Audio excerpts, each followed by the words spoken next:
এক গ্রামে বাস করত এক দরিদ্র ব্রাহ্মণ। তার নাম ছিল হরিদত্ত। বউ আর একমাত্র ছেলেকে নিয়ে তার ছোট্ট সংসার। কিন্তু হলে কি হবে, তিনটি প্রাণীর অন্ন জোটাতেই হিমশিম খেত বেচারা। বাপের আমলের সামান্য জমি পেয়েছিল হরিদত্ত। ঠিকমতো তাতে ফসল হলে হেসে খেলে তাদের দিন কেটে যেত। কিন্তু মানুষটা ছিল এমনই দুর্ভাগা যে কোনো বছরই জমি থেকে বিশেষ কিছু পেত না। সামান্য যা ফসল হতো পোকায় নষ্ট করত, নয়তো হনুমানে খেয়ে যেত। একবার সে খেতে কাজ করছিল।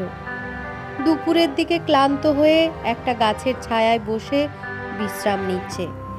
এমন সময় দেখতে পেল কাছেই উই ঢিবির ভেতর থেকে একটা ভয়ঙ্কর সাপের মাথা বেরিয়ে আছে। সাপ দেখে হরিদত্ত ভাবল, এই সাপ নিশ্চয়ই ক্ষেতের দেবতা, আমার জমির রক্ষক। একে তো কখনো পুজো করা হয়নি, তাই বোধহয় আমার চাষে কিছু হচ্ছে না। আজ এর পুজো করব। এই ভেবে সে তখনই প্রতিবেশীদের কাছ থেকে মাটির সরাই করে খানিকটা দুধ চেয়ে নিয়ে এলো। তারপর উই ঢিবির কাছে সেটি নামিয়ে রেখে বলল, হে ক্ষেতের দেবতা, আমি জানতাম না তুমি এখানে আছো, তাই এতদিন পুজো করিনি। আমাকে ক্ষমা করো প্রভু। এখন থেকে প্রতিদিন তুমি পুজো পাবে। এই বলে ভক্তি ভরে দুধটুকু সাপকে নিবেদন করে বাড়ি চলে গেল। পরদিন সকালে সরাটি নিতে এসে হরিদত্ত দেখল তার মধ্যে রয়েছে একটি মোহর।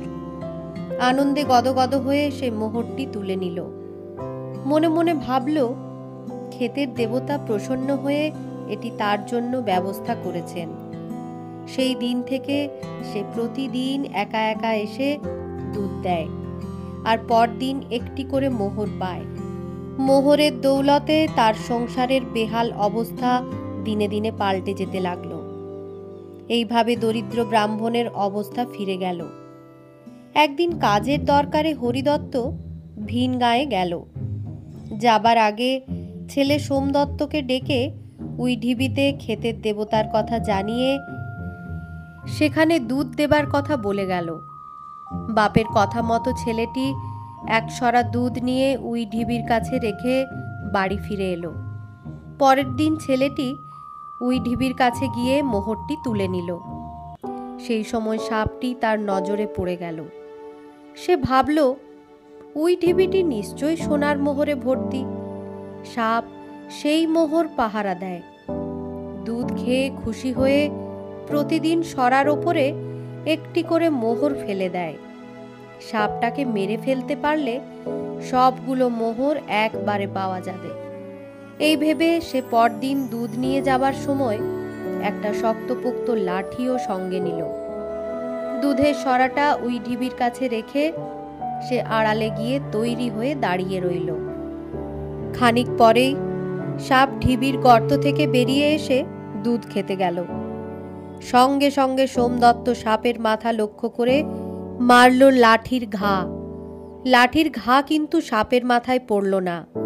ঝট করে মাথা সরিয়ে নেওয়ায় লাঠি পড়ল মাটিতে।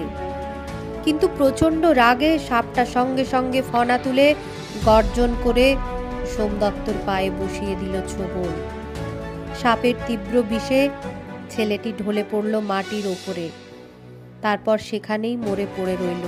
পরদিন হরিদত্ত বাড়ি ফিরে দুঃসংবাদটা পেল, উই ঢিবিতে সাপের ছোবলে তার ছেলে মারা গেছে। আত্মীয় স্বজনরাই তার মৃতদেহ সৎকার করেছে। খবর শুনে ছেলের শোকে হরিদত্তর বুক ভেঙে যেতে লাগলো। কোনো রকমে নিজেকে সামলে খানিক পরেই এক সরা দুধ নিয়ে সে গেল উই ঢিবিতে। সরাটা যথাস্থানে রেখে সে হাত জোড় করে সাপের উদ্দেশ্যে বলতে লাগলো, হে দেবতা, এমন দুর্দৈব যে ঘটবে আমি বুঝতে পারিনি। তুমি আমাকে ক্ষমা করো, প্রসন্ন হও। এইভাবে সে নানা স্তব স্তুতি করছে। অনেকক্ষণ পরে সাপ গর্তের ভেতর থেকে সামান্য মাথা বার করে বলল, ওহে ব্রাহ্মণ, তোমার ছেলের চিতার আগুন এখনো নেভেনি। এর মধ্যেই ছেলের শোক তুচ্ছ করে মোহরের লোভে তুমি এসেছো আমার কাছে।